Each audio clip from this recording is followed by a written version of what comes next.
So as we are moving forward in this gathering today, it is our desire to assist you in remembering who you are. We want you to reclaim that stable footing of remembering the powerful, creative genius who loves and is loved that you are. In many cases, in fact in most cases, that's going to take some deliberate directing of your thought, because you have, without meaning to, become rather accustomed at focusing upon what is. And when you are bound up in traffic in your car, often you let that set your tone. If we were standing in your physical shoes, we would not let any moment in time be the basis for the vibration that we are offering. As you look only at what is, then you just keep escalating what is. And while we know that what is in your experience right now, much of it pleases you, some of it doesn't, we would like you to become more selective sifters, so that as you are looking at what is with a deliberate intent to find among what is what feels good, then what begins to happen is you begin to clean up your vibration. As you step back from the details of what you are living and you start feeling the resources that are really you, then what is in this moment or in any moment has very little to do with the ongoing vibration that is you. So when something looks like it's going wrong, you accept it as the anomaly that it is. We really want you to hear that. When something goes wrong, like if there's a sickness in your body, we want you to feel surprised about it, because it's so weird that something other than wellness would be your experience. When you feel short of money, we would like you to be sort of shocked by that. How odd that is. How odd that is, because that's not who I am. That's not the way it usually goes for me. This worry that I have about money is just weird, weird, weird, weird, weird. This is not the way it is supposed to be. We want you to practice, and we'll show you how to do it. We'll talk about it all day here today. We want you to practice the thoughts that are so matching to the clear-minded, healthy, prosperous, loving, loved being that you really are. That when you look into your environment, whether it's up close to you or more on a global scale, and you see things that you just know are not the way you want them to be, you just sort of stand back in sort of amazement for a moment as you remember that's not the way it is supposed to be, and then you turn your attention to the way it really is supposed to be and to the way that it really is. And in time, it is our promise to you that no matter what's happening in the environment, close or far from you, you will stand in such a vibrational, stable footing that you will not feel insecurity about things that you can do nothing about. Because you will come to realize that, and here it is, the most important thing that you have ever heard us say. Oh, no, what was it? The things that you can do nothing about have nothing to do with you. If you can do nothing about it, it doesn't matter. In other words, you can change the way you feel. That matters, because that's your point of attraction. You can't change the way someone else feels. That doesn't matter, because their point of attraction doesn't have anything to do with you. You can change what you do, what you say, what you think. That has a great deal to do with you, because that's your vibration. That's your point of attraction. You can't change what somebody else thinks, but that doesn't matter, because that doesn't have anything to do with you. As physical friends who have been looking so much into the environment, to the reality of that which is, you let way, way, way too much of your vibrational countenance come as a reflection of what you are observing in your environment. And what we are wanting to help you to discover is you want to be aware of the vibration that you're offering, which means you want to be aware of the way you are feeling, and you want to be in control of the vibration that you are offering, which means you want to be in control of the way that you are feeling, but you will never be in control of the way others are feeling. You will never be in control of their vibration, and it does not matter, because that's their point of attraction, not your point of attraction. So then you say, well, Abraham, I sort of get that. I've been playing with this enough. I get it that when I think thoughts that feel good and I get into this vibration of connection, that my life goes better. And it goes better and better and better and better. I know that. I've been showing myself that. But I'm a teacher. I'm an uplifter. I want others to be uplifted too. And I feel bad for them when they are not. And we say, don't get carried away. with your empathizing with where someone else is. Because if you do, you will don the vibration that is theirs, and then you will suffer as they suffer. And you say, but isn't there some sort of value in that? Isn't that what a real friend does? And we say a real friend stays connected to source so that you have something to give to someone else. And you say, but when I feel really, really good, it doesn't seem right that there are others that are suffering or hurting or confused. And we say you cannot get sick enough to help sick get well. You cannot get poor enough to help poor become prosperous. You cannot get confused enough to help confused have clarity. You only join them in the disconnection.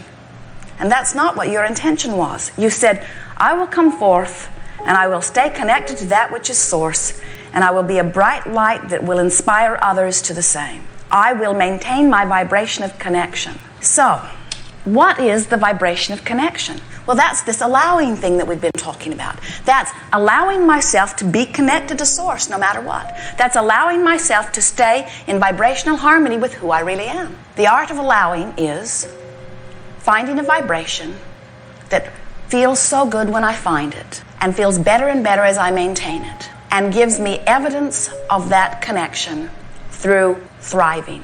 The immediate response of that connection is joy in the moment. The long-range evidence is abundance in all things that I consider to be good, like health and relationship and dollars. The art of allowing can sometimes be more easily heard by the path of least resistance. Same thing.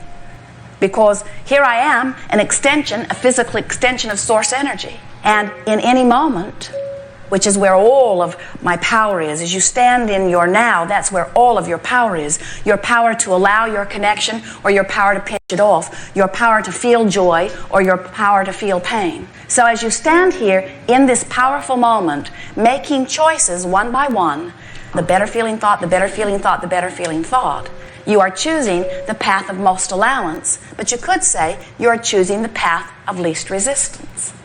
So these paths, are they paths that everyone needs to follow? Well, first we have to say to you that it would never be one path.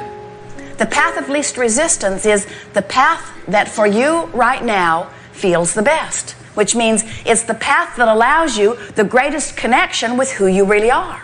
So let's say that you've been fussing with your partner that you are driving in the car with.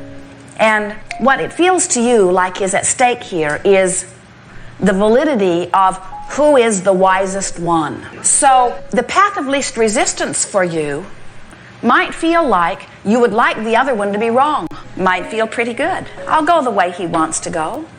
And when we're lost, then he'll know. Then there will be evidence who was the smartest one. So what we want to discuss with you is why that feels good, because you gotta admit it does. It sort of feels better to be the one who's right.